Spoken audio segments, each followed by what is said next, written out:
به نام خداوند بخشنده و مهربان. السلام علیکم و رحمت الله و برکاته. دوستان عزیز، درس تجوید را از کتاب تجوید تصویری که مؤلف آن دکتر ایمن رشدی سوید می باشند دوام می دهیم. درس امروزه حرف های عربی.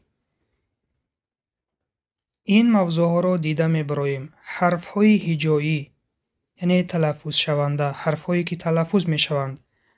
حرف های ابجدی نوشته شده یعنی حرف هایی که نوشته می شوند. و سیوم حالت های حرف های عربی غیر از الف. حرف های هجایی یعنی آن حرف هایی که تلفظ می شوند 29 حرف می باشند و حرف های ابجدی آن حرف هایی که نوشته می شوند 28 حرف می باشند.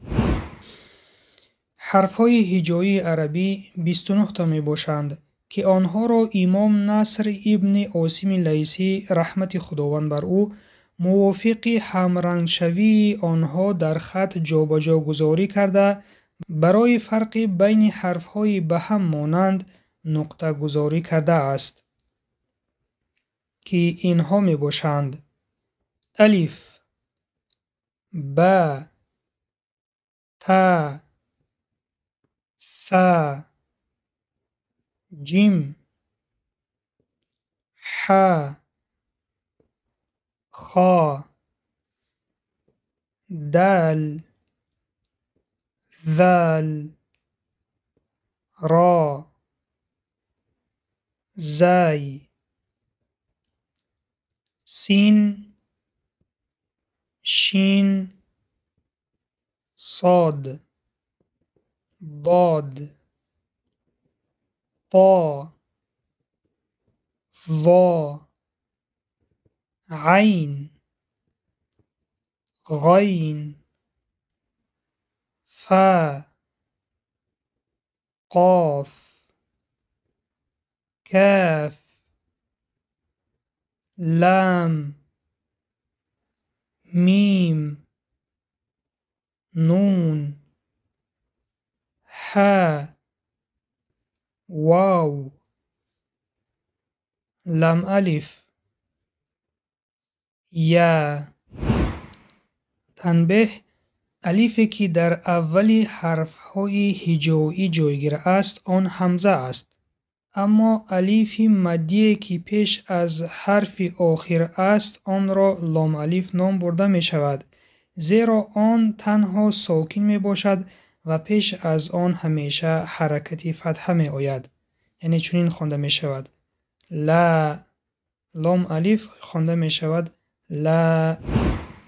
موضوع دیگر: حالت حرف های عربی غیر از الف. حرف های عربی از دو حالت بیرون نیستند، یعنی همه حرف های زبان عربی بجز الف از دو حالت بیرون نیستند. حالت یکم این حالت حرکت داری.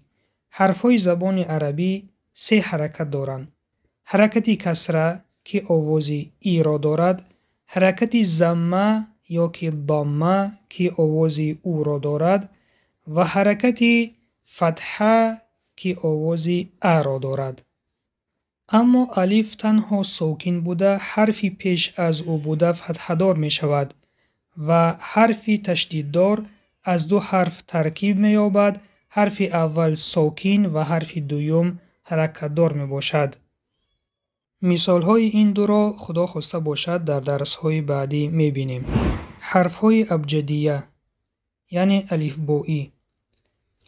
ترتیب آنها نزد مشرقی ها چنین می باشد: ابجد، حوز، حطی، کلمون، سعفص، قرشت، ثخذون، ضوغون. و نزد مغربی ها چنین می باشد: ابجد، حوز، حطی، کلمون، صعفض، قرست، ثخذون، ضغشون.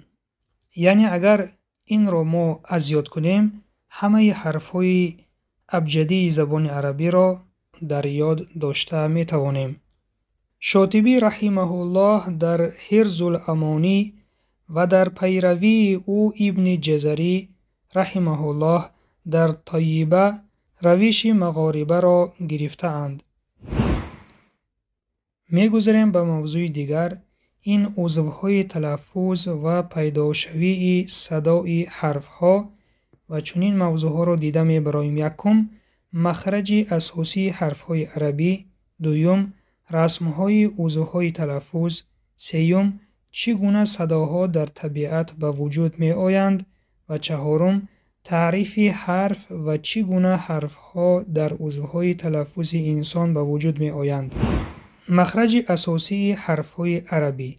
مخرج اساسی حرفهای عربی دوستان، یکم این کاواکی یعنی خالگی حلق و دهان می باشد. دوم حلقوم یعنی حلق. سیوم دهان که عبارت از کام بالا، زبان، دندانها، لبها. و چهارم دماغ. و در صورت حاضر آنها را دیده می برایم. ببینید دماغ، اینجا دماغ است یعنی خالگی بینی. دوم کام بالا، اینجا کام بالا است. سیوم کاواکی یعنی کاواکی دهان. چهارم گلو. پنجم لبها. ششم دندانها و هفتم زبان. اکنون رسمهای عضوهای تلفظ را دیده می برایم. یکم قسم حلق. حلق از 3 قسم عبارت است. ناحیه نزدیکی گلو و بین گلو، ناحیه بین گلو و سیوم ناحیه پایانی گلو. اینها باشند تارهای آوازی و اینها باشند نیچه گلو. و دیگر این کام بالا. کام بالا عبارت است از بیخ دندانها، طرف پیش جاغ، کام استخوانی یعنی سختی کام، کام گوشتی یعنی قفای کام که نرمی کام است و آخر این گوشتی اطراف حلق. دوامش قسم های زبان. زبان نیز از یک چند قسم عبارت است. یکم این بیخ زبان یعنی قفای زبان، ریشه زبان هم میگویند. دوم این پایان زبان.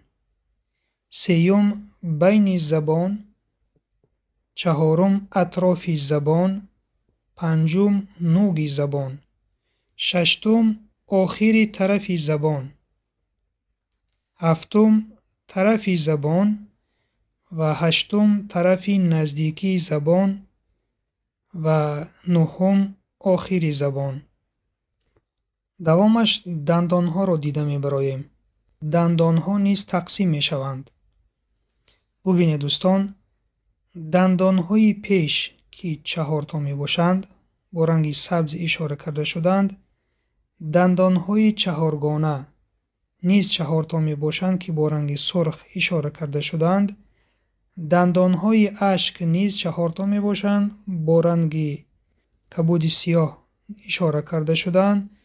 دندانهای خنده که 4 تا می باشند با رنگ کبود رفشن اشاره کرده شدند و دندانهای کرسی 12 تا می باشند که با رنگ زرد اشاره کرده شدند و دندانهای کرسی آخر که 4 تا می باشند با رنگ سرخ رفشن اشاره کرده شدند. می گذاریم به موضوع بعدی، چگونگی پیداشوی آواز. شناختن آواز. آواز این لرزش، حرکت یا این که تکان خوردن طبقه های هواست که گوش انسان آن را درک می کند. معلومات درباره پیداشوی صدا. اگر لرزش صداها در 1 ثانیه تقریباً از 20 تا 20,000 ذبذبه یعنی تپش یا جنبش هوا باشد، گوش انسان آن را درک می کند. اگر از 20 کمتر شود، یعنی این زبزبه، این تپش از 20 کمتر شود، الکی انسان این صدا را درک نمی کند. صداها در طبیعت چی گونه به وجود می آیند؟ صداها در طبیعت با راه‌های گوناگون زیرین به وجود می آیند. یکم، این برخورد دو جسم. ببینید وقتی که ما بلغه را به چوب می زنیم، برخورد دو جسم می شود که در اینجا صدا به وجود می آید. یا ما دست راست را به دست چپ می زنیم، برخورد دو جسم می شود که در اینجا صدا به وجود می آید. دوم، این جدا شدن دو جسم از همدیگر که بین آنها پیوند قوی وجود داشته باشد. به مانند ببینید وقتی که ما یک ورق را می درانیم، آواز پیدا می شود، یا چوبی را می شکنیم، آواز پیدا می شود. دومش، سیوم، این زود حرکت کردن یا لرزه کردن یک جسم. وقتی که ما جدول را حرکت می دهیم، به بالای پایان حرکت می خورد و آواز پیدا می شود. چهارم، این سایش یا مالش خوردن یک جسم درشت با جسم دیگر. وقتی که ما با اره چوب را می بریم، در اینجا نیز صدا به وجود می آید. اینها بودند یک چند مثال درباره پیدا شدن آواز در طبیعت. اکنون می گذریم به موضوع دیگر که پیدا شدن حرف و صدا چطور می باشد. معلومات درباره حرف ها، به وجود آمدن حرف ها در اعضای تلفظ انسان. معلومات درباره حرف ها. حرف این صدایی است که با هجای تحقیق شده یا تکمیل شده تکیه دارد. مثال یکم، ببینید دوستان، هجای تکمیل شده مانند تلفظ الف مدیه. وقتی که ما ا میگوییم، آواز از پایان گلو به بیرون می براید که این را هجای تکمیل شده گویند. ا و هجای تحقیق شده مانند تلفظ حرف دال. ببینید ما میگوییم حرف دال را اد. ببینید اد آواز می براید و در بیخ دندان ها تمام می شود. اد. دوامش، پیدایش حرف در اعضای تلفظی انسان. یکم، حرف ساکن یعنی حرف بی حرکت از برخورد بین دو طرف اعضای تلفظی می براید. مثلا حرف میم ساکن از برخورد دو لب حاصل می شود. ببینید مثلا ما می گوییم ام. وقتی که ام می گوییم، لبهای ما به یکدیگر می رسد و این حرف تلفظ می شود. دوم، حرف های حرکت دار از فاصله بین دو طرف اعضای تلفظی حاصل می شود که آن را مخرج اصلی حرکتش همراهی می کند. مثلا میم فتحه داره که از دورشوی لبها به وجود می آید. ببینید وقتی که ما می گوییم ما، میم فتحه دار، لبها دور می شوند. ببینید ما، می، میم با کسره، در اینجا نیز لبها دور می شوند. مو، در اینجا نیز لبها دور می شوند. سیوم، حرفهای مد و لین از طریق لرزش تارهای صوتی در حلق یک جا به بازشوی دهان هنگام تلفظ الف و در حالت راحت گذاشتن زبان حاصل می شود. ببینید اگر ما الف مدیه را بگوییم، یعنی که بگوییم، تارهای آوازی چنین کشاده می شود که در اینجا هوا به بیرون می براید.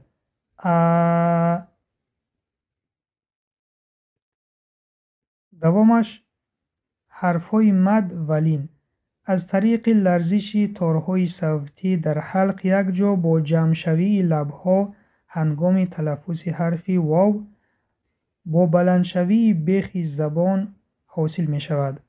مثال واو مدیه، وقتی که ما او میگوییم تارهای آوازی کشاده می شود و لبها باید چنین شکل داشته باشند. لبها را به پیش می براریم، جمع کرده به پیش می براریم. او، ببینید این رسم را، لبها به پیش برآورده می شوند. او. اگر لبها را به پیش نبرارید آواز چنین می باشد که این نادرست است. دوامش حرف‌های مد و لین از طریق لرزش تارهای صوتی در حلق یک جا با پایان شوی جاغ پایان و بلند شوی بین زبان هنگام تلفظ حرف یا مدی حاصل می شود. اینجا مثال یای مدی آمده است. وقتی که ما می گوییم ای، تارهای آواز این چنین کشاده می شوند و هوا به بیرون می براید. ای و جاغ پایان و پایان کشیده می شود. دوستان عزیز، در اینجا درس امروزه را به انجام می رسانیم. انشاءالله درس بعدی می گذاریم به مخرج حرف ها. سبحانك اللهم و بحمدك نشهد ان لا اله الا انت نستغفرك و نتوب الیک. السلام علیکم و رحمت الله و برکاته.